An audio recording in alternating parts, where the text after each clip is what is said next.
నమస్కారం. జీవితంలో మనం ఏదైనా సాధించాలనుకున్నప్పుడు మనకు 2 దారులు కనిపిస్తాయి. ఒకటి అదృష్టం కోసం ఎదురు చూడటం, 2 మన ప్రయత్నాన్ని నమ్ముకోవటం.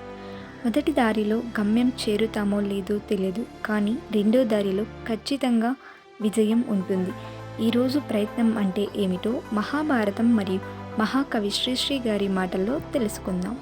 మహాభారతంలో అర్జునుడు ప్రపంచంలోనే గొప్ప ధనుర్ధారి ఎలా అయ్యాడో తెలుసా? ఒకసారి రాత్రివేళ భీముడు చీకటిలో భోజనం చేయడం చూసి అర్జునుడు ఇలా ఆలోచించాడు. కళ్ళు కనిపించకపోయినా చెయ్యి నోటి దగ్గరికే వెళుతున్నప్పుడు నా బాణం లక్ష్యం వైపు ఎందుకు వెళ్ళదు అని.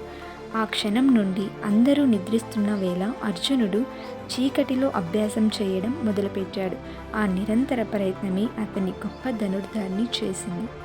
మరొక సందర్భంలో భీష్మ పితామహుడు ధర్మరాజుకు ఒక అద్భుతమైన విషయం చెబుతాడు. అదృష్టం అనేది ఒక విత్తనం లాంటిది, కానీ మన ప్రయత్నం అనేది పొలం లాంటిది. పొలాన్ని దున్ని శ్రమించకుండా కేవలం విత్తనం నాటితే పంట పండదు. అంటే మన ప్రయత్నం తోడైనప్పుడే అదృష్టం కూడా మన తలుపు తడుతుంది. సరిగ్గా ఇదే విషయాన్ని మహాకవి శ్రీశ్రీ గారు మహాప్రస్థానంలో ఇలా ప్రస్తావించారు. నడవక నడవక నడిచేవాడు పడక పడక పడతాడు. పడక పడక పడ్డానని నడక మానివేస్తాడా? నడక నేర్చుకునేటప్పుడు పడడం ఎంత సహజమో గెలుపు ప్రయాణంలో ఓటమి కూడా అంతే సహజం. పడ్డామని అక్కడే ఉండిపోతే గమ్యం ఎప్పటికీ చేరలేము.